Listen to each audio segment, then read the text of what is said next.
Bueno, pues bona vesprada i gràcies per assistir.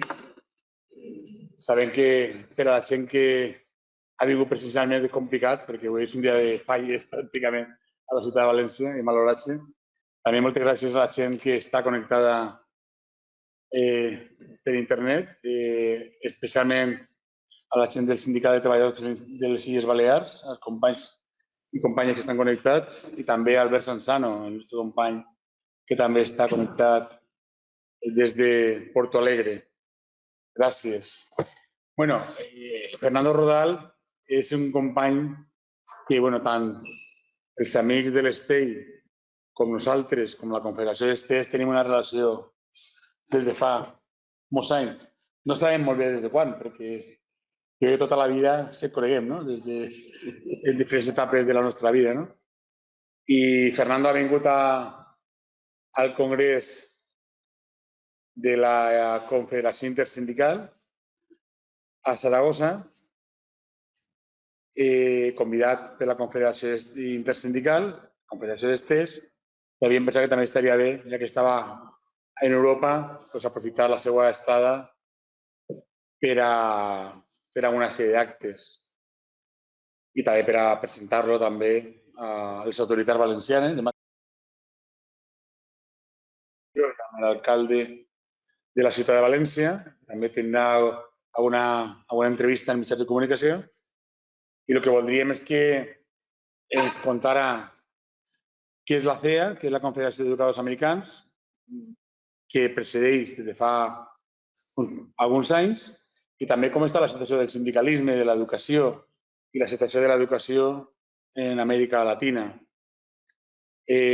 Nosaltres, l'ESTEI, Intersindical de les Illes Balears, la Confederació d'Estecs i l'STPB hem col·laborat amb la CEA en diferents moments.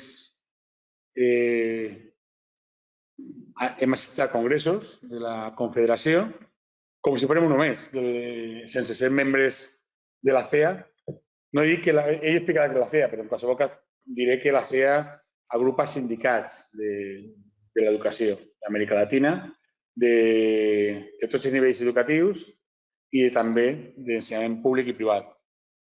Per nosaltres STEI, STES, STBB, hem acudit a congressos, a esdeveniments, a jornades, s'han trobat anualment en pedagogia en la Universitat en l'Havana i hem impulsat el Foro Iberoamericà de l'Educació, que és un projecte que compartim també, per també lligar el moviment sindical, el moviment de l'educació d'Amèrica i el moviment sindical i l'educació d'Iberoamèrica, encara que aspiràvem a també que fos més enllà d'Iberoamèrica, més enllà de l'estat espanyol i Portugal, també vol dir que França, Itàlia i altres països d'Europa s'implicaran. Per tant, encara que és fora iberoamericà, el nom està pendent també de canviar-lo, no? I, bueno, pues ara li passo la paraula al company Fernando, que el que havíem pensat és que farà una intervenció de 20-25 minuts i després farem un diàleg, ¿vale? Un diàleg tant per a la gent que esteu connectats per la xarxa, que jo com això suposo que Gemma tu controlaràs, si demanen la paraula, suposo que serà o volem intervindre o volem fer qualsevol cosa, cap problema, i també la gent que estem aquí a la sala, perquè no siga una hora d'intervenció seva, sinó que siga més viu, 20 minuts, 25 minuts, el que tu necessites, i després ja parlem. Ha entrat a la sala dues persones molt importants, tres persones molt importants, però una és de la casa, els altres dos també sou de la casa pràcticament, no? Josep Albiol i Ellen, una companya cubana, que són de la Mostra Internacional del Cinema Educatiu. Gràcies, per vindre. Fernando, tens la paraula.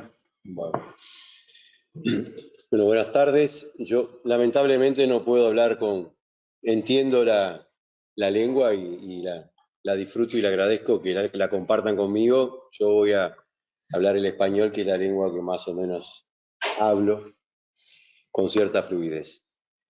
Primero agradecer a la Intersindical la invitación, que que no solo me ha permitido reafirmar los lazos que históricamente nosotros con los compañeros que están conectados, ellos saben, llevamos de hace más de, yo voy a ser exacto, porque la historia es importante que se cuente con la mayor precisión, porque pasan los años y a veces nosotros mismos nos olvidamos.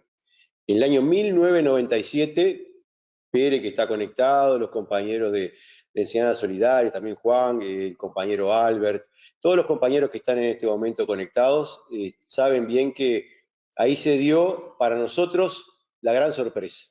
Nos enteramos que en España había otros sindicatos de la educación, aparte de UGT y comisiones obreras. Y aunque a ustedes les parezca algo extraño, la enorme mayoría no lo sabía. Esto fue en México, en un momento donde la movilización unitaria en América Latina era enorme. Luego ocurrieron cosas que todos conocen, que fueron fragmentando el movimiento sindical en América Latina, lo cual en lo personal yo lamento profundamente, pero soy un convencido no solamente por una cuestión de carácter intelectual o teórica, sino porque viví altos momentos de unidad y sé lo que somos capaces de lograr cuando en la diversidad tenemos puntos de acuerdo y de contacto fuertes. A partir de ese momento comienza una relación con el STEI, con el STPB, luego con los STES en Madrid también, y a posteriori aparece esta relación con la intersindical. Y lo que yo les puedo decir que fue una relación histórica natural. Nosotros nunca estuvimos cruzados por una conveniencia económica o una... Estas cosas bien hay que decirlas con claridad. Alguien viene a buscar un proyecto que no tengo nada en contra, pero lo que quiero decir es que básicamente lo que hubo una natural coincidencia, sobre todo en la práctica política.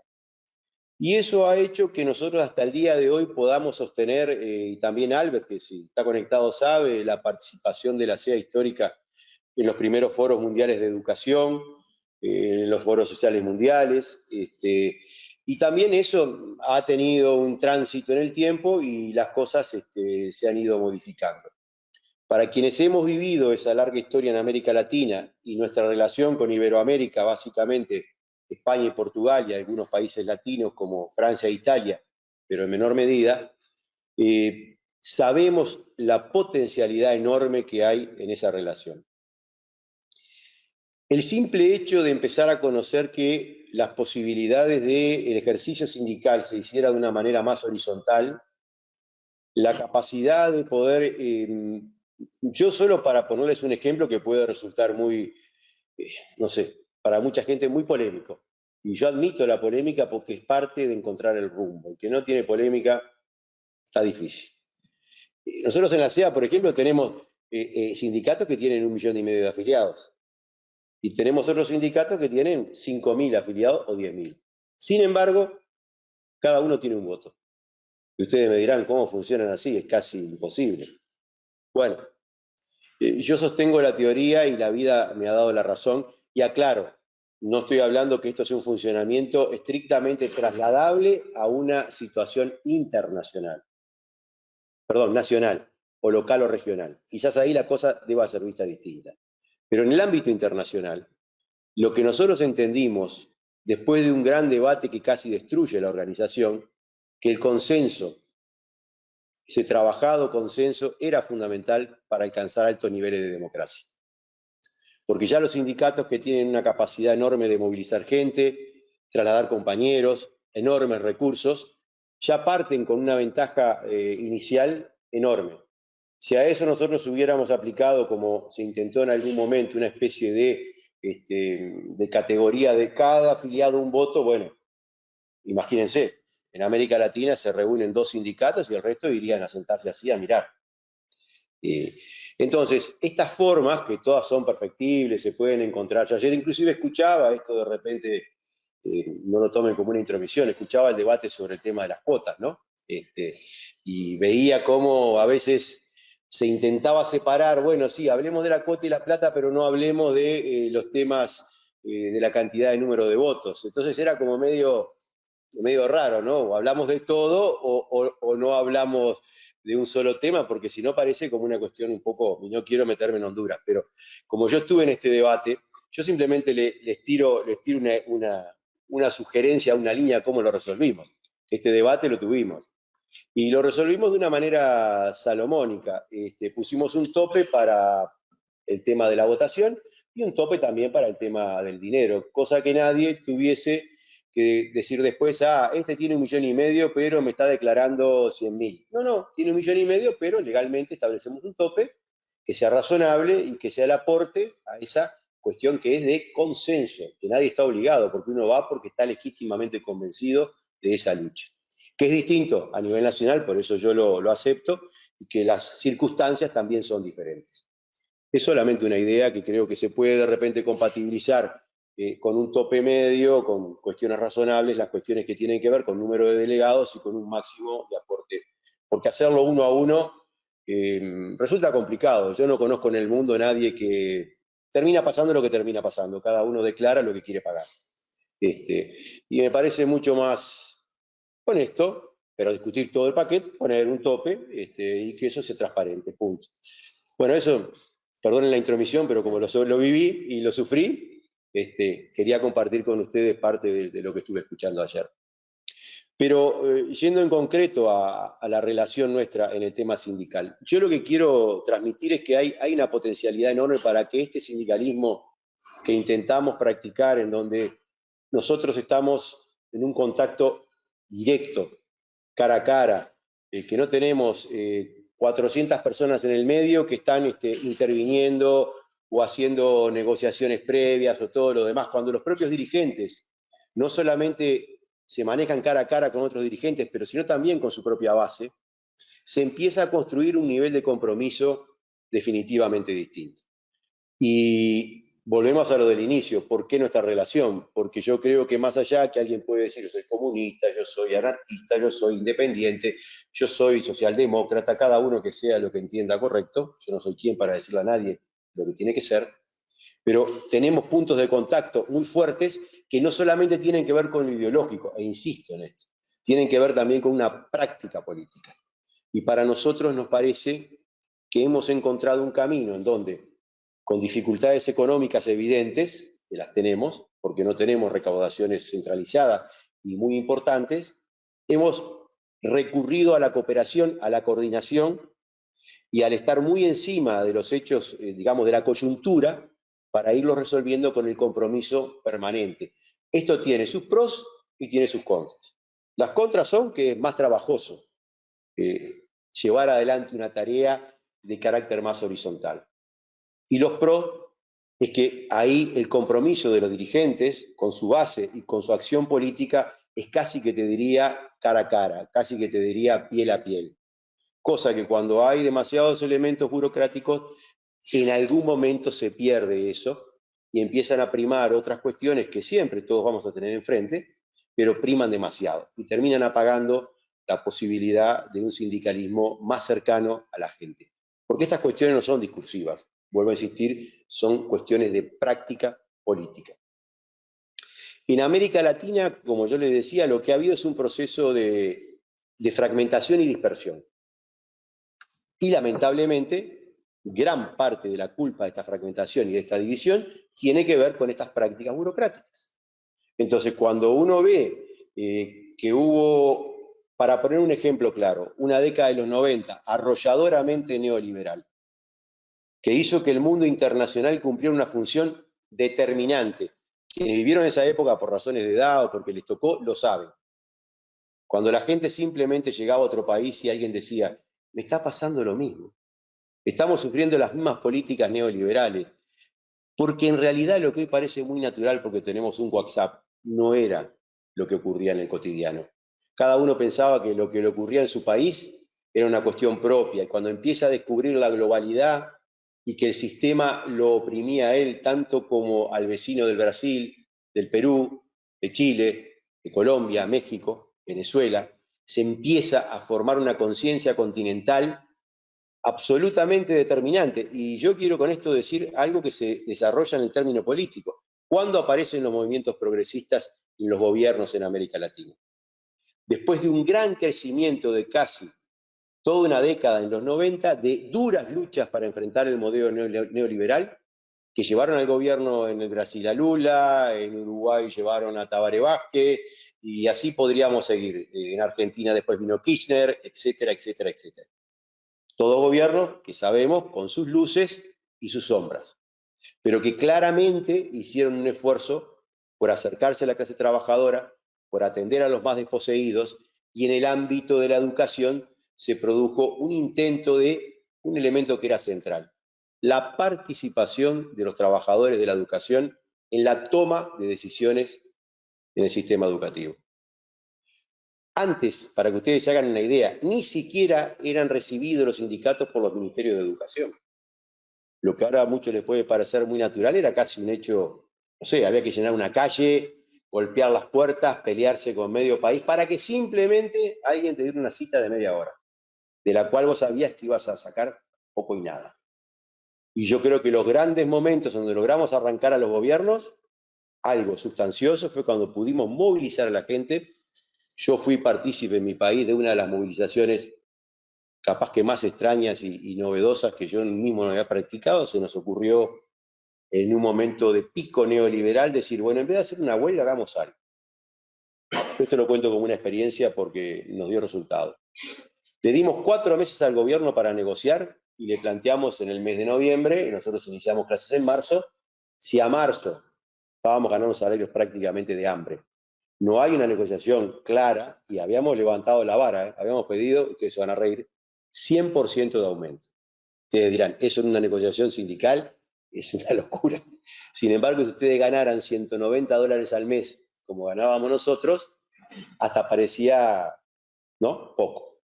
Y aunque ustedes no me crean, fue un tironeo enorme de negociaciones que hasta 24 horas antes de empezar las clases no hubo una cláusula. Y sin embargo, el gobierno a último momento apareció 70% de aumento arriba de la mesa. Lo cual ni nosotros mismos, en la imaginación más salvaje, hubiéramos imaginado que íbamos a lograr un 70% de aumento de un solo saque. Pero había en el país, y yo se los puedo garantizar, un Estado colectivo tan potente que el gobierno sabía que si no acordaba, la movilización iba a ser imposible de parar. ¿Por qué digo esto? Porque fue muy interesante ver cómo, sin haber hecho un día de paro, esa tensión que se fue creando en el país para detener el sistema no solamente abarcó un sector, y esto es lo interesante, empezó a abarcar todos los sectores: primaria, secundaria, preuniversitarios, educación técnico-profesional, y empezó a hacer una masa crítica, increíblemente sin haber hecho un día de paro, que la tensión se olía en el aire. Es como cuando tú tiras un fósforo e se incendia el país. Y el gobierno lo vio, lo interpretó. Igual fue un debate, como siempre pasa en los sindicatos. Habían compañeros que igual quisieron ir a la huelga, con resultados bastante desastrosos. Y lo cuento porque también a veces hay que tener mucho cuidado en cuanto uno acumula fuerza y tiene un capital enorme, no tirarlo en la esquina como si fuera un vaso de agua que uno ya tomó mucho y lo deja. Eso le costó después al movimiento sindical 5 años de no movilizarse. Y quienes pudieron entrar en escena, que es otro elemento que nosotros tenemos que valorar mucho, fueron los estudiantes. La histórica relación que debe haber entre el estudiantado y el sistema sindical, de la gente que ejerce la docencia, la pedagogía, lo que fuera, con los estudiantes, se había perdido. Y sin embargo, ahí estuvo la retaguardia esperando para volver a dar ánimo y volver a la gente a las calles y poder de nuevo tener una posibilidad cierta de negociar. O sea, ¿qué quiero decir con esto? Que algunas cuestiones que tienen que ver con la práctica política, por eso lo comparto como una experiencia, siguen siendo al día de hoy. Y si yo miro mi vida sindical, cuando hemos logrado algún grado de éxito es cuando hemos dejado prácticas burocráticas, hemos alcanzado grados importantes de unidad, que después a veces se diluyen, seguramente se diluyen, pero dejan como una marca de fuego en donde a los trabajadores, a las trabajadoras les queda claro que si eso se logra, las conquistas son posibles. Y yo diría más, son posibles sin un costo tan alto para lo que implica a veces en América Latina una huelga de un mes o de 15, 20 días, que hay que sostener con salarios casi de hambre a la gente, a su familia, la alimentación, etcétera, etcétera, ¿no? Porque uno cuando moviliza sabe que hay un esfuerzo. En el caso nuestro, por ejemplo, no hay devolución. Si tú no vas a la huelga, eso se descuenta.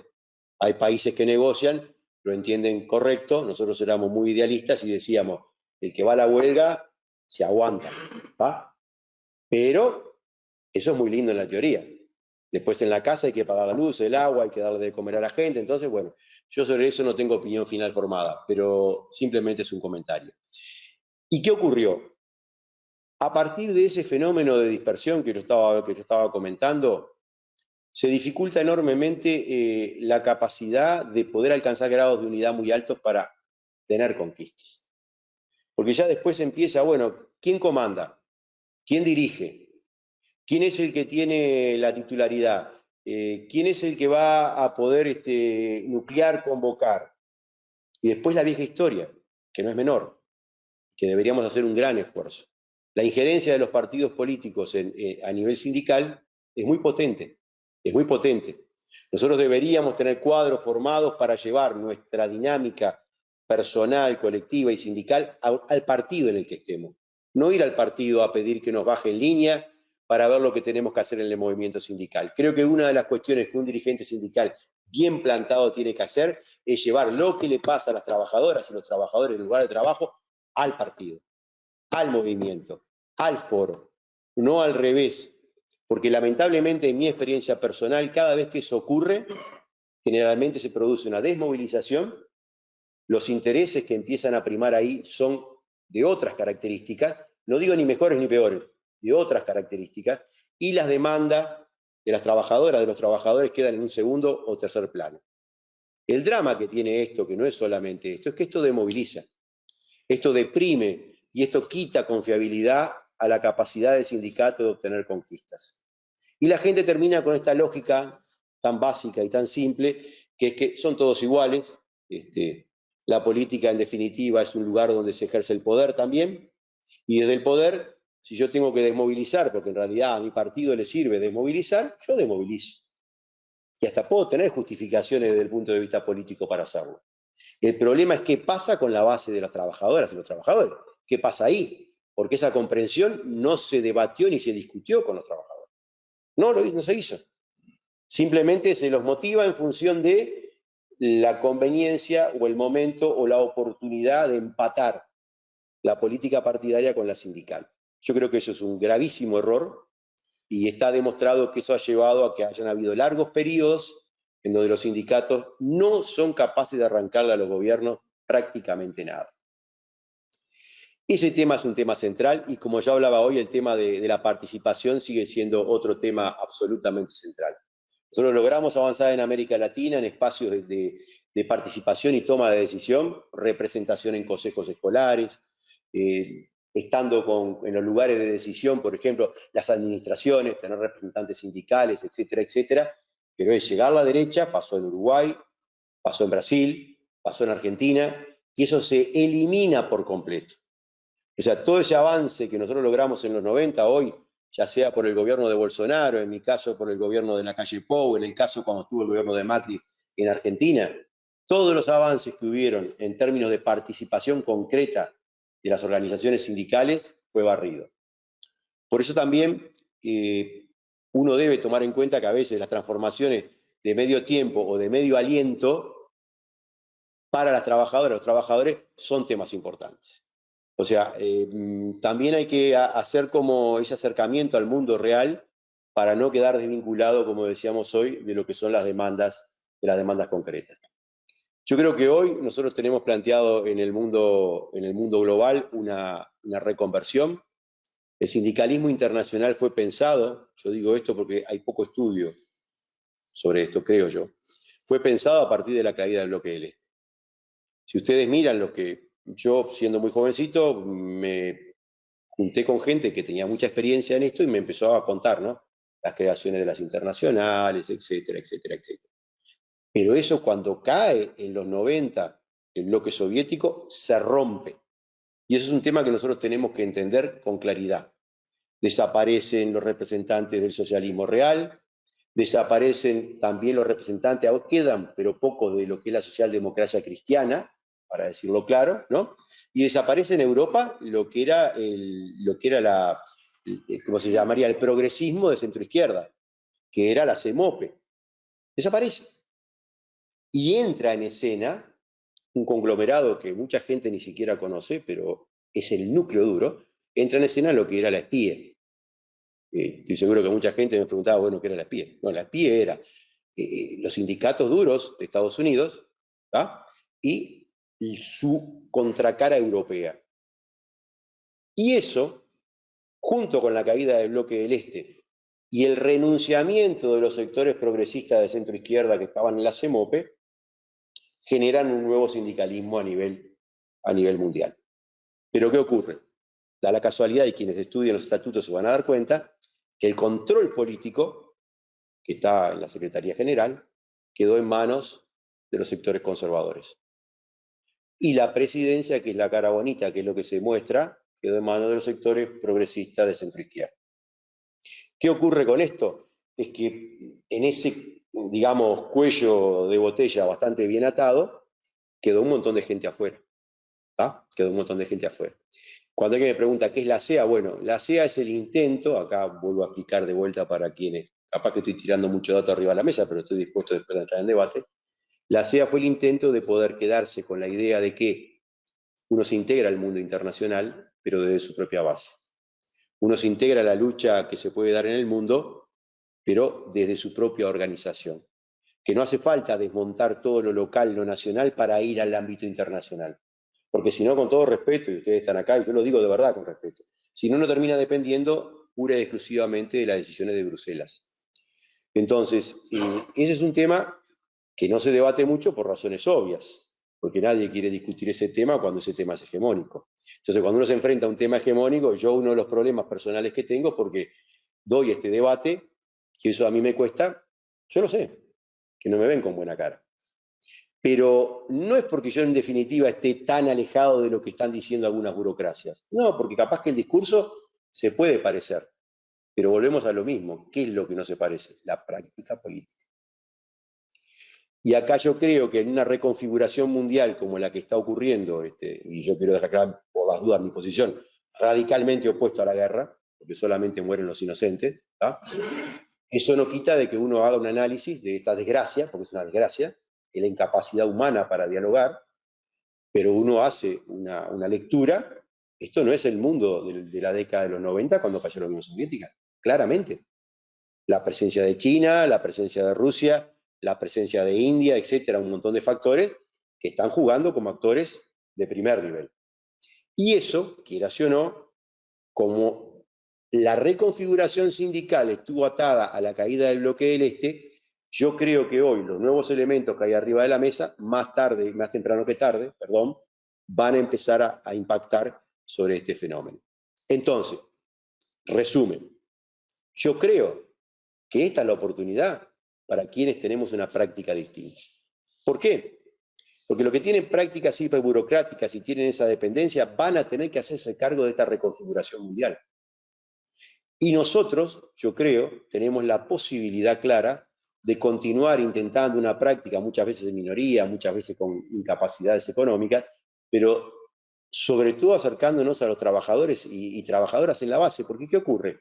Yo voy a una escuela, a un liceo, a una universidad, y estoy seguro que lo que vamos a conversar va a ser de absoluto recibo. Porque yo no estoy para plantearle locuras ni para plantearle cuestiones que los desarraiguen del mundo real. Para nada.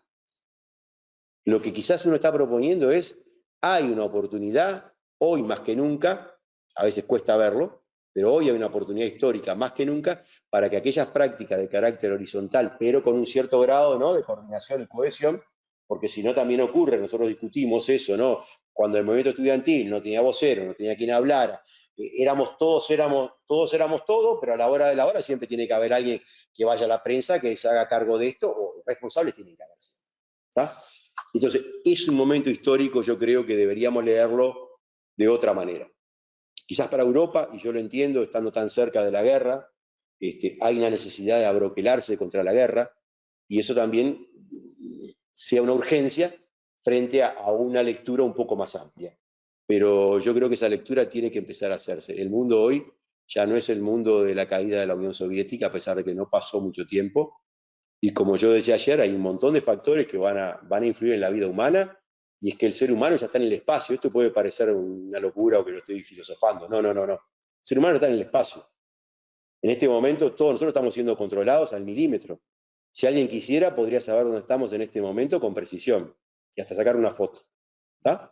Entonces, si nosotros no entendemos que el sindicalismo hoy se enfrenta a situaciones radicalmente distintas y que la propia tecnología, la propia ciencia nos está colocando en un nivel de comprensión y de desafío mucho más alto, también vamos a tener dificultades para poder operar, porque el sistema no está ajeno al avance tecnológico, más lo usa para el dominio también. Entonces yo creo que toda esta lectura bien hecha de la reconfiguración geopolítica mundial, del desarrollo científico-tecnológico de la humanidad, debería estar incluida en nuestro análisis en el día a día. Porque a veces tenemos la inercia, la reivindicación, vamos para aquí, vamos para allá, y está correcto, no podemos no hacerlo, pero deberíamos tener, como había antes, mucho, producir cabeza, producir análisis, empezar a discutir coyuntura en términos del mundo que se viene, el mundo que ya está. Porque si no, es muy difícil con los viejos parámetros poder enfrentar un nuevo sindicalismo. O sea, lo que no estoy planteando es, si nosotros no logramos hacer que el sindicalismo tenga una mirada más amplia, vamos a ser derrotados. Vamos a ser derrotados. O por lo menos no vamos a poder avanzar. Yo creo que tenemos que incluir, porque si la gente siente que nosotros estamos entendiendo lo que pasa, la gente se va a acercar mucho, mucho más a nosotros. Porque en realidad lo que hoy se discute a veces es tan, es una palabra fuerte, tan berreta, ¿no? ¿Qué berreta quiere decir de tan baja calidad? Se discute, vamos a hablar de lo que se discute en la calle con toda honestidad. A veces dice, no, este tiene 3 afiliados, no, aquel tiene 10, aquel tiene 15, este no. O sea, antes tú, a veces, ¿no? Aunque la persona tuviera lo que tuviera, si la idea era fuerte y había un debate pendiente y había una posibilidad de que eso desarrollase capacidad crítica, bienvenido. Hoy no. Hoy pesa más la grifa, siempre pesó, pero hoy más que nunca, que el debate elaborado que tiene que ver con la comprensión de la coyuntura y haber algunos análisis prospectivos que tienen que haber. Los sindicatos tenemos que tener capacidad prospectiva. Si no somos capaces de tener un mediano escenario, o 1 o 2 o 3, no importa, e insertarnos en esa mirada, terminamos siempre con ese debate de corto plazo, que generalmente, como tenemos una correlación de fuerza desfavorable, un debate de corto plazo solamente, terminamos siendo derrotados. Porque, para poner un ejemplo, yo puedo conquistar salario real. A mí me pasó. Puedo pasar de una inflación de 7%, un día conseguir 12% de aumento. Pero yo les aseguro que ese gobierno que te dio el 12% ya sabe que en 4 o 5 ajustes salariales de los 4 o 5 años que viene, perfectamente se los va a recuperar. Lo vas a ir perdiendo y va a ser muy difícil sostener esa dinámica, salvo que tengas un gobierno que se empate ideológicamente y que se juegue. O sea, también es el otro tema que hay que tener en cuenta. No hay transformaciones políticas si nosotros tampoco apuntalamos movimientos que sean capaces de estar convencidos que la educación pública, por ejemplo, es un bien absolutamente central sobre el que hay que invertir dinero. Otra de las cuestiones que durante años en América Latina, y yo sé que acá ha sido mejor, ha sido la insuficiencia de recursos para poder desarrollar la ciencia, la capacidad de negociación y colectiva. Yo lo que dejo planteado acá es que hay un escenario nuevo, de que por suerte hay un montón de organizaciones que tienen una mirada distinta, que naturalmente no hay que hacer demasiado esfuerzo, se encuentran y es como cuando uno ve a una persona, siente algo y dice, no hay mucho para explicar. Después vendrán las cuestiones cotidianas que son más complejas, pero hay una capacidad de podernos acercar y de podernos trabajar en conjunto.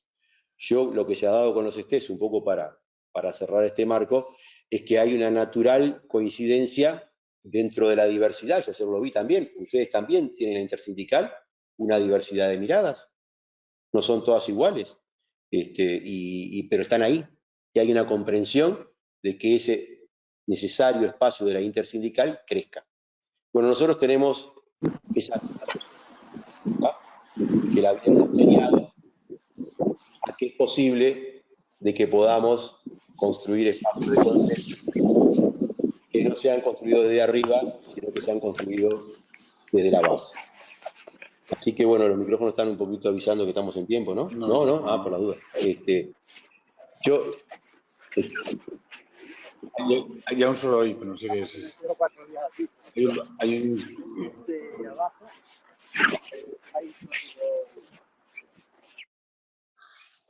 No te estaban avisando. Para ser uruguayo no solo demasiado. Estoy un poco paranoico, entonces, ¿será que la práctica sindical nos pone, nos pone hiperalerta? No sé si hemos dicho que eras uruguayo. Ah, bueno, entonces capaz que... Pero los uruguayos tenemos la ventaja que como somos chiquitos y no tenemos poder militar, no tenemos mucha cosa, o sea, no somos peligrosos, esa es la verdad.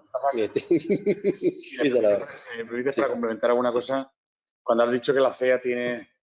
hemos dicho que está compuesta por sindicatos y has hablado que hay sindicatos que tienen 1,5 millones de afiliados. Vamos a concretar un poco también eso para que lo sepamos. La CEA nació en los años 20, bueno, 29 por ahí. Los anteriores, las entidades, las organizaciones en América se empiezan a coordinar en los años 20. Entre los 20 y los 30. Y en los años 50, cuando ya cogéis el nombre ya de CEA. Antes ha habido diferentes nombres que no viene al caso. Agrupa toda América, tanto la América del Norte, del Sur.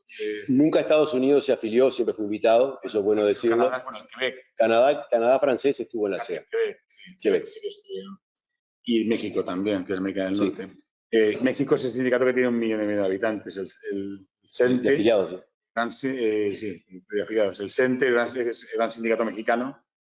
Un sindicato que ha sido un sindicato muy solidario, muy impulsor y que ha ayudado desde siempre a estos sindicatos de América Latina, porque habéis pasado por dictaduras, por procesos complicados, y el sindicato mexicano, con 1,5 millones de afiliados, ha sido un sindicato muy solidario con vosotros, con los brasileños, con Argentina, con todos los países, con todos los movimientos sindicales.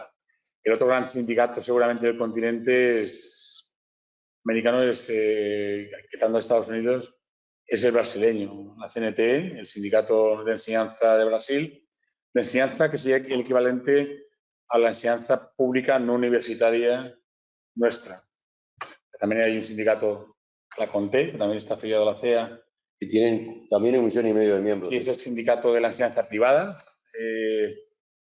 de Brasil, y después está FASUBRA, que es el sindicato de la universidad brasileña.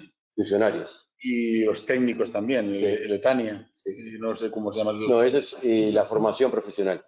Sí, hay grandes sindicatos con millones, porque ha dicho antes también Fernando, el movimiento sindical brasileño es un momento, o ha sido, también hay dispersión y una cierta dispersión, pero había sindicatos unitarios de gremios, que después cada sindicato, en algunos países como Brasil, pues afiliaban a las centrales sindicales, que podían ser diversas. De hecho, en Brasil hay 7 grandes centrales sindicales.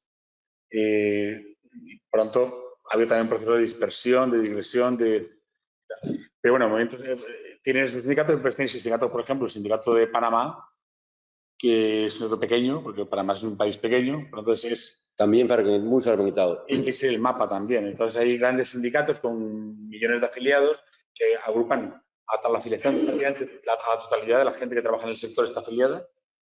Y hay otros países, como en este caso he puesto el ejemplo de Panamá, o de Costa Rica también, con el sindicato de Mervin, ¿era? Sí.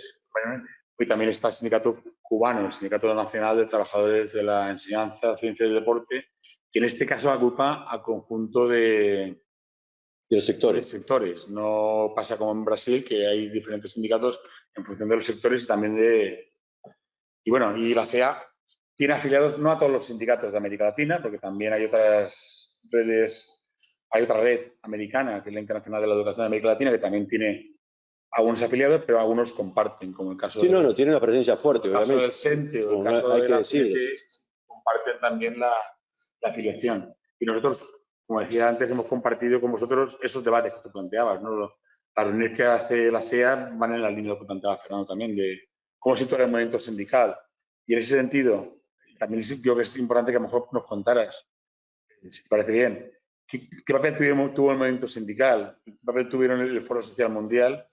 Tú has dicho que en los años 90 fueron años duros, ¿no? de políticas neoliberales. Pues hubo un cambio continental en muchos países donde llegaron buenos progresistas, ha citado algunos, ¿no? Sí. Yo creo que... Coincidió con el tema del Foro Social Mundial, el movimiento sindical, jugaron un papel importante que podía... No, yo creo que la expresión del primero, el Foro Mundial de Educación y el Foro Social Mundial, fueron justamente lo que yo planteaba hoy. La acumulación de fuerzas que se dio en los 90 también llevó a la construcción de estos espacios que después fueron mundiales. Y esto obviamente fue de la mano, como yo decía, luego de procesos de división. Para tomar el caso de Brasil como un ejemplo casi que de libro, paradigmático, porque es así, ¿no? Cuando estábamos todos en los 90 prácticamente no había distinción y tú ibas a los sindicatos y la gente era terminar con la derecha, cambiar con la corrupción, etcétera, etcétera. Luego que Lula ingresa al gobierno se producen enormes cambios a favor de los sectores populares, pero también empiezan las divisiones dentro de la izquierda, muy potentes. Y estas divisiones al mediano plazo empezaron a producir efectos, aparte de los errores que los gobiernos pueden cometer. Entonces, por eso que yo les decía, uno vivió una realidad en donde la posibilidad de los trabajadores de generar una masa crítica existió, funcionó y fue real, y vivimos otro momento de reflujo, en donde toda esa capacidad de acumulación se empezó como cuando uno pincha un globo y empieza el aire a quitar el volumen, y se pagan los costos que después los pueblos pagan con gobiernos de ultraderecha como el de Bolsonaro, o casi en algún momento fuera de toda definición lógica, ¿no? Gobiernos irracionales, que casi ya pierden toda capacidad de lógica de la cual uno maneja como algo normal. Hay que ver lo que hizo el señor Bolsonaro, bueno, ya está. El que leyó la prensa no hace falta que yo se lo diga.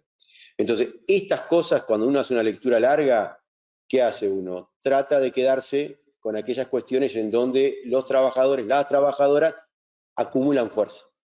Y cuando acumulan fuerza crecen, cuando crecen logran conquistas, y parece que esto fuera una cuestión de ciclos en donde no terminamos de aprender del todo y tenemos como esa cosa del flujo y el reflujo permanente. Yo lo que acá estoy tratando de contar es la parte virtuosa del ciclo, que es lo que a mí me gusta, que es cuando nosotros acumulamos, sacamos masa. Y después está la otra parte, cuando nosotros empezamos a ser derrotados también, que produce para la masa de las poblaciones enormes costos, porque una derrota sindical no es una derrota sindical, y que nosotros los trabajadores tenemos sindicatos más flacos, no.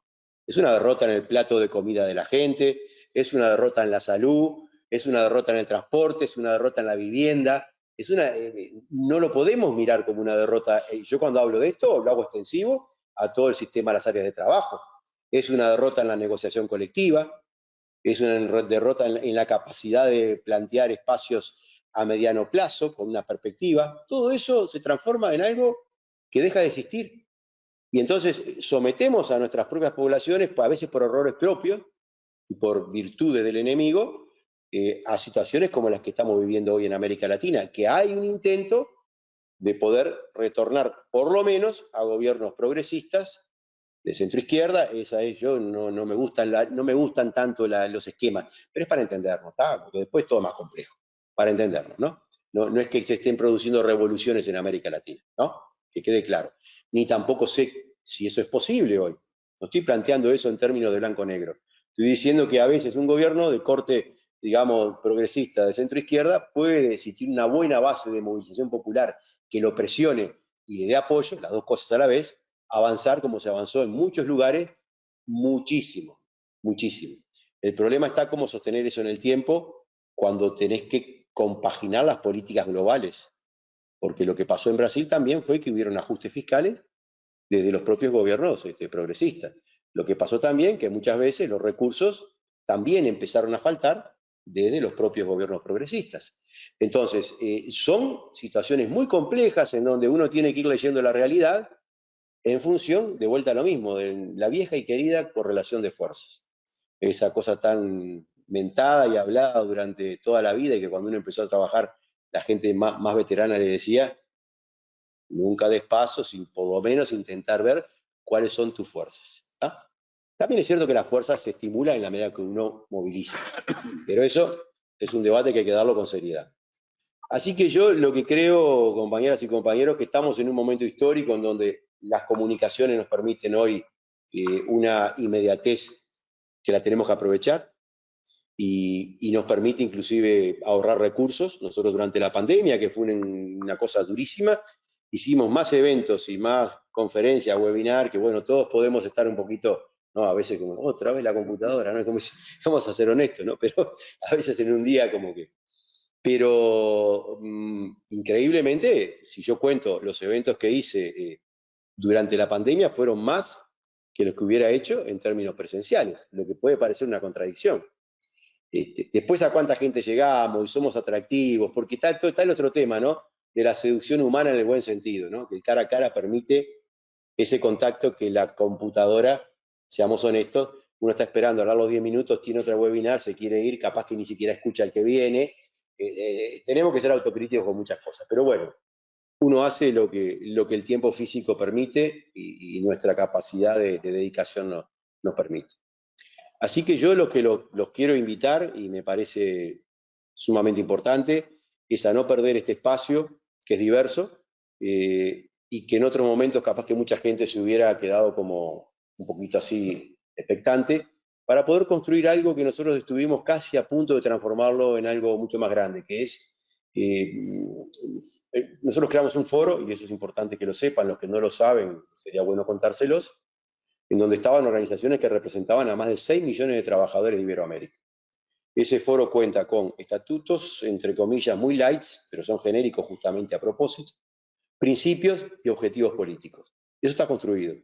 El último congreso fuerte fue en Lisboa, en el año 2015, luego vinieron problemas de otro tipo. Hay a veces el tema del perfilismo, ¿no? Yo otra de las cuestiones que peleo mucho es con el tema del perfilismo, ¿no? A veces como nos separamos tanto entre docente, no docente, técnico administrativo, no universitario, universitario, trabajador de preprimaria, y todos tenemos necesidades que tienen que ser atendidas. Pero hay una tendencia muy fuerte a fragmentar las negociaciones y que se creen a partir de ahí nuevos sindicatos u organizaciones. Porque una cosa es que vos puedas establecer una negociación en un marco global de todos los sectores y saber que cada sector tiene su particularidad. Otra cosa es que a partir de ahí la gente se vea en la tentación permanente de crear decenas de sindicatos. Y luego ocurre lo que nos pasa a nosotros, que tenés gente que está afiliada en una organización a 2 o 3 sindicatos. Y ahí empieza el juego de las burocracias. Y entonces, lo que en un momento era paz y amor y unidad, se empieza a transformar por cuestiones de a quién le pisa el pie a quién, ¿no? En una pérdida de tiempo y en un desgaste humano y tremendo, tremendo. Por eso yo soy un poco de la vieja escuela de que los mayores grados de unidad atendiendo a los sectores específicos, eso es cierto, es la solución para mí, en lo personal, puedo estar equivocado, más importante. Yo vengo de un sindicato donde estaban todos los sectores afiliados, no docentes, docentes, etc. Pero ahora, hoy a veces, yo vivo en países que si tú llamás al sector docente universitario y llamás al sector técnico administrativo, a veces, aunque parezca mentira, es difícil que estén sentados en la misma mesa. Compañeros que crecieron en la misma lucha. Y ahí también de vuelta el diablo mete la cola. Porque si un partido es hegemónico o dominante en un sector de ese sindicato, también tiende, aunque no se quiera, a la fragmentación. Tenemos que ver estas cosas sin ingenuidad, porque si nosotros pensamos en un movimiento que atienda a las trabajadoras y los trabajadores, tenemos que saber que nos vamos a enfrentar a estas cosas como obstáculos enormes. Por eso yo creo que ya sabemos que esto está ahí. Si nosotros encima colaboramos generando millones de estructuras de todo tipo, lamentablemente, en mi punto de vista, el sistema simplemente se sienta a mirar cómo nos destrozamos entre nosotros, y el trabajo que tienen que hacer es aumentar la división, que eso es fácil. Como yo siempre digo, unos compañeros me dicen, no, pero la habilidad que tiene la derecha es que destruir es lo más fácil que hay. Insultar, generar odio, no hace falta sentarse a pensar demasiado, es simplemente empezar a vomitar lo peor que tiene el ser humano y tratar de que el otro responda desde ese lugar. Y es una vorágine que la que estamos viviendo en el mundo es tremendo, ya sea, puede ser contra la mujer, contra el trans, el homosexual, o puede ser simplemente contra un trabajador porque es pobre, o porque tiene un color de piel distinto, o por lo que fuera. O sea, si tú quieres destruir y generar odio, te sobran motivos en el mundo para hacerlo. Y yo creo que acá ese es el otro asunto que deberíamos nosotros tampoco colaborar en eso. Porque la primera tendencia humana, que es a defenderse, a veces yo mismo me no censuro, pero me controlo, porque me viene esa cosa de la ira y yo digo, ay, me estoy transformando en lo mismo. Y es un debate, porque a veces hay que responder fuerte, pero ¿cuál es el punto en donde somos tan, digamos, claros como para devolver el golpe, pero sin hacerlo desde ese lugar del odio? Porque en definitiva nosotros cuando devolvemos odio, terminamos dividiendo a la sociedad, terminamos dividiendo a la clase trabajadora. Y yo creo que ahí el sistema hace así. Esto es lo que quería. Esto es lo que quería. La gente enfrentada. Real Madrid-Barcelona, mi país nacional Peñarol, River Boca. Ya la gente deja de razonar en términos de conveniencia. Uruguay-Argentina, ¿no? ¿Eh? Uruguay-Argentina.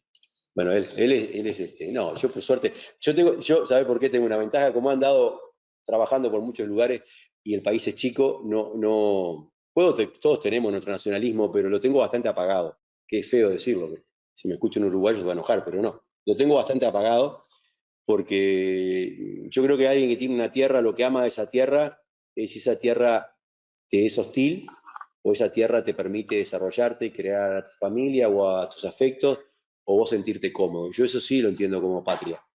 Pero después hay un montón de cosas que se van sumando que yo creo que lo que hacen es levantar murallas entre las personas.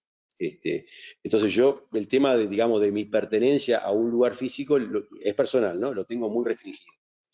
Y aparte, como vengo de un país que se generó un poco artificialmente, con gente que llegaba de afuera, también es distinto a quien tiene 500, 600 años de historia, y bueno, yo sé el caso de España, el nacionalismo, se entiende. Imagínate, yo en Uruguay que no tengo esa realidad tampoco. Entonces, capaz que es una desventaja por un lado y una ventaja por otro. Pero bueno, eso de la rivalidad es más del fútbol que de otra cosa. Vamos a las preguntas, si os parece bien. El tipo, y experimentaba hasta relaciones afectivas, sexuales, lo que fuera, con un casco, ¿no? Y nos parece que no, pero yo qué quiero decir con esto, no estoy diciendo eso como ejemplo ni que vamos a hacer eso. Lo que digo es que el mundo de verdad hoy va a una velocidad en la cual nosotros siempre estamos atrás. Y cuando hablamos de los jóvenes deberíamos pensarlo en términos de esos jóvenes que no tuvieron lo que tuvo esta generación, que fue tener que vivir de un mundo más manual, lo que yo llamo la manufactura, al mundo de lo que llaman el manufacture, que eso lo decían los gringos hace mucho tiempo cuando negociaban los trabajadores, ¿no? Cuando hacíamos los primeros análisis, decíamos, esto es fordista, por tanto negociaban de una manera, en serie, y después vinieron los japoneses con el toyotismo, pero eso fue apenas el inicio, hoy estamos ya en una visión absolutamente imparable. Y los jóvenes viven, como nosotros, en ese mundo. La única diferencia de que ellos no tuvieron esa otra experiencia de la cual nosotros venimos. Ahí quizás esté algo importante de responsabilidad para nosotros. No tanto para señalarlos, sino para compartir mediante un diálogo lo más horizontal posible el tema que tiene el valor del esfuerzo, el valor de la vida humana, el valor de no estar siempre en la inmediatez.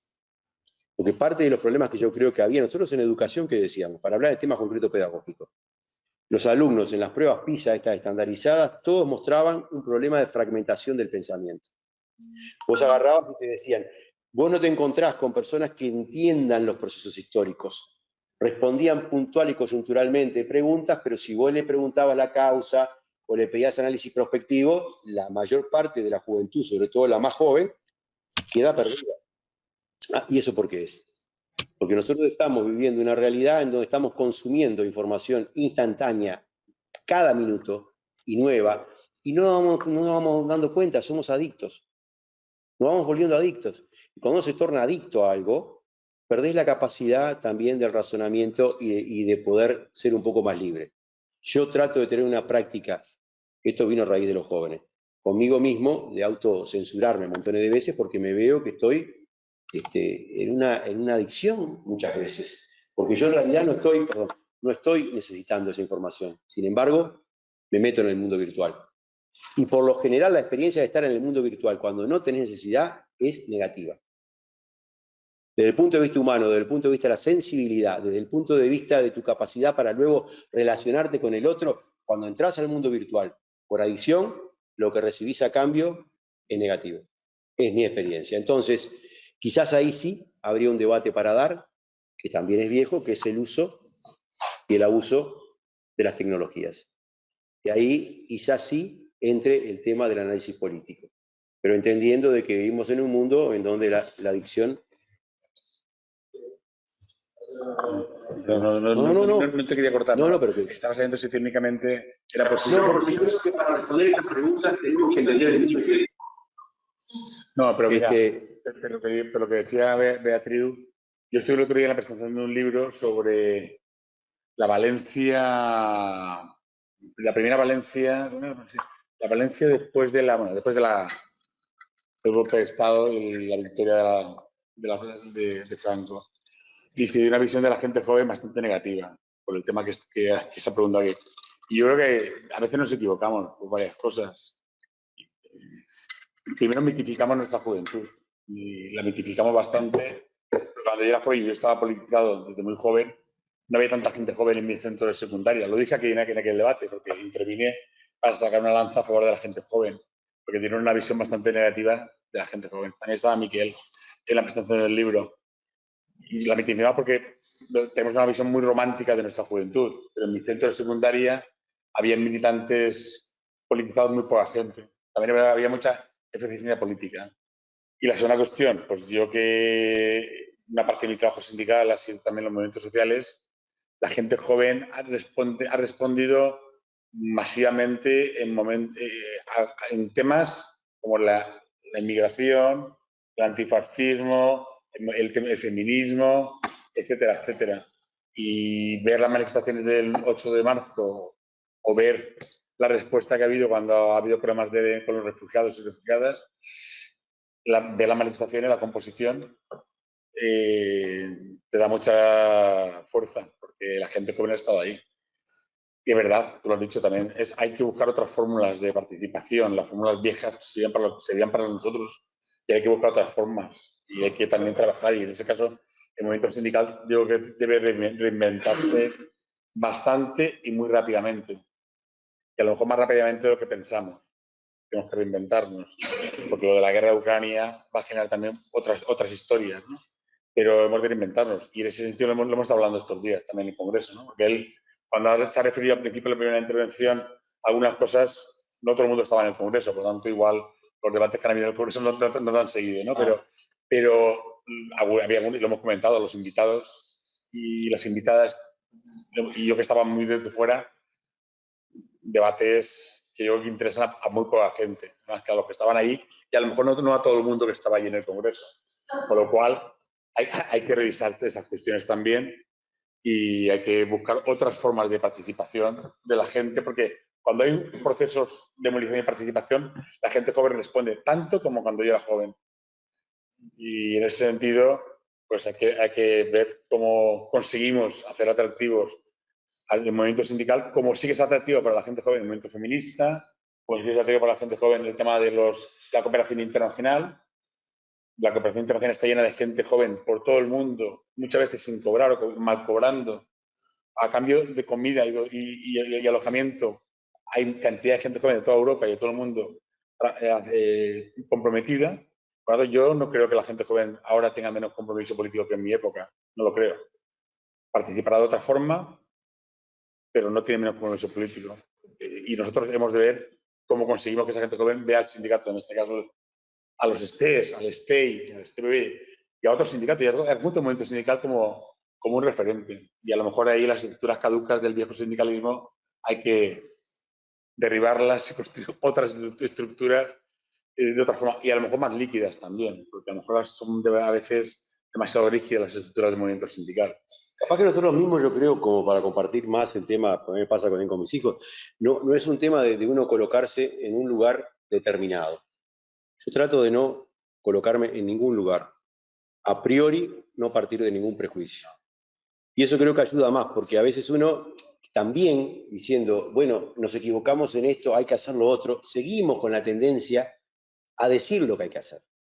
Entonces me parece que hay un punto que es mucho mejor, yo por lo menos trato de practicarlo en mis relaciones, pues yo esto es personal, no lo digo a nivel político, ¿no? Personal.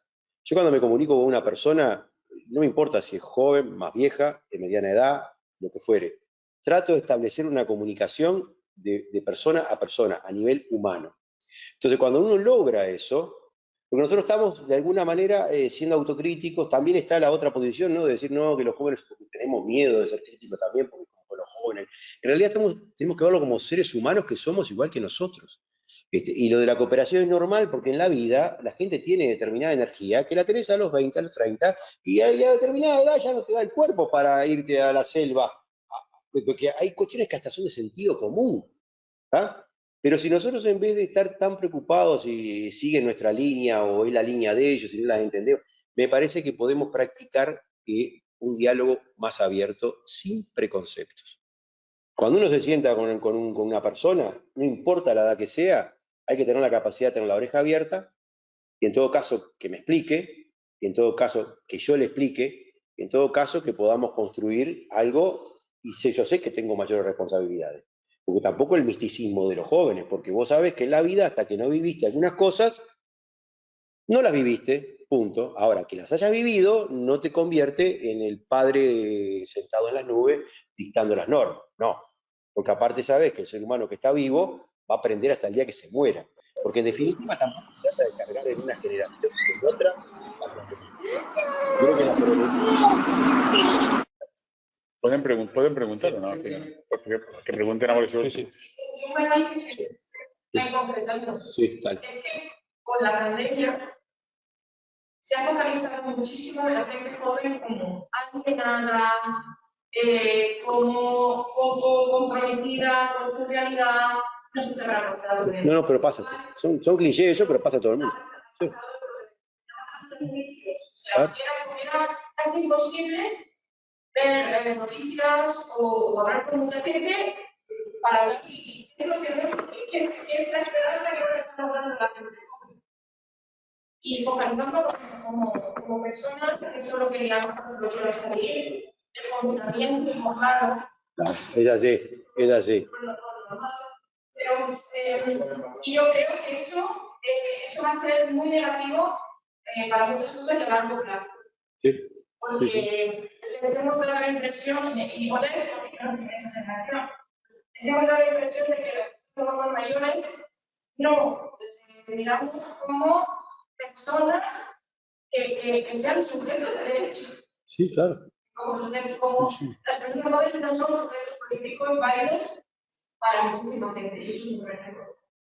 Yo pienso que es un tema humano que eso, sinceramente, es difícil que alguna generación no haya hecho eso, porque también lo hicieron con nosotros.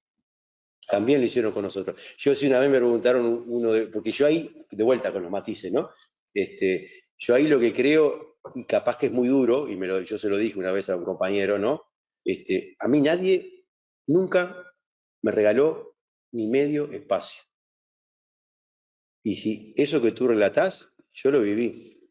La única diferencia capaz era que me valió madre y fui para adelante. Entonces capaz que lo que yo puedo hacer para no repetir lo que hicieron conmigo es, para mí, tener una buena capacidad de diálogo real, respetuosa, porque está frente a un ser humano. Yo insisto, nosotros le damos a la categoría joven demasiadas cosas y podríamos hacer el esfuerzo de encontrarnos con ese ser humano, ¿tá? Que seguramente va a ser más fácil si yo le doy la capacidad de que él se comunique correctamente, seguramente yo voy a aprender, seguramente le voy a poder transmitir la experiencia, pero no va a ser una relación sujetada sobre el poder de uno sobre otro, sino que es una relación de intercambio.